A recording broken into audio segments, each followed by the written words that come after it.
আজি দেওবাৰ হয় আৰু মই এতিয়া 9টা বাজিলে এতিয়া উঠিছোঁ। বন্ধ হ'লে হোষ্টেলত কি কৰোঁ আৰু কি খাওঁ তাকে দেখাম বুলি ভাবিছোঁ আজি। দেওবাৰে ৰাতিপুৱা পুৰি চব্জি দিয়ে, সেইকাৰণে মই উঠি প্ৰথমতে পুৰি চব্জি আনি ল'লোঁ। তাৰপাছত মই গা ধুই আহিলোঁ আৰু গা ধুই আজৰি হৈ মেলি এইফালে পানী অলপ গৰম কৰিছোঁ। যিমান দেৰিকৈ উঠিলেও ৰাতিপুৱা মোৰ চাহ খাবই লাগিব। এতিয়া মই চাহটো বনাই লৈছোঁ এইফালে আৰু অলপ আদাও কাটি লৈছোঁ, এনেকৈ খাই ভাল লাগে মোৰ।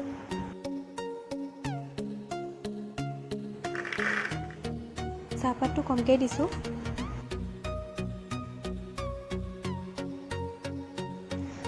আজি বহুত গৰম হৈছে আৰু ৰ'দো ইমান ডাঙৰকৈ দিছে মানে।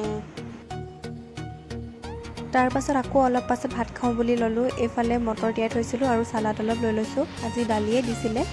ইমান গৰমত দিনটো ভিতৰতে সোমাই থাকিলোঁ। এতিয়া পিছবেলা টাইমত অলপ ওলাই আহিলোঁ লগৰজনীৰ সৈতে আৰু এইফালে পেপাৰ প্লেট এটা খাই ল'লোঁ। তাৰপাছত চাওকচোন ইমান ধুনীয়া লাগিছে দেখিবলৈ। পৰিৱেশটো মানে ইমান ভাল লাগিছে। এইফালে এজাক ফুলো ফুলি আছে আৰু ইফালেও ফুল ফুলি আছে। তাৰপাছতনো কি কৰিম আৰু ওলাই আহিলোঁ যেতিয়া ফটোটো মাৰিবই লাগিব ন। লগৰজনীক বুলি ক'লোঁ ফটোকেইটা মাৰি দে। তাৰপাছত ফটো মাৰিলোঁ, ভিডিঅ' বনালোঁ। এতিয়া আমি হোষ্টেল আকৌ যাওঁ বুলি লৈছোঁ কাৰণ 6:30টাত হোষ্টেল সোমাব লাগে। সেইকাৰণে টাইমমতে আমি আকৌ আহি গ'লোঁ। আহি হাত মুখ ধুই মেলি এইফালে অ'টছ অকণমান খালোঁ আৰু এয়া ফটো আমাৰ আজি মৰা।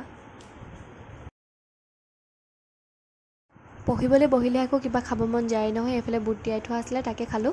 ৰাতি ভাত খাই মই চৰ্দপত অলপ বহিলোঁ আৰু ভাত খোৱাটো মই দেখাব নাপালোঁ কাৰণ আমি কিটচেনত চবেই লগতে বহি ভাত খাওঁ আৰু তাত মানে ফোনটো নিয়া নহয়। কেতিয়াবা দেখাম। আজি দেওবাৰ কাৰণে মাংসই আছিলে বাৰু। বাকী এনেকৈ ভাত খোৱাৰ পাছত আকৌ কিবা দেখাব মন যায় নহয়, সেইকাৰণে লেজ বাকেট আছিলে তাকে। এনেকৈ বনোৱা এইটো মোৰ প্ৰথম ভিডিঅ' হয়, গতিকে ভিডিঅ'টো চাই কেনেকুৱা পালে জনাব আৰু শেষলৈকে চোৱাৰ কাৰণে থেংক ইউ। বাই।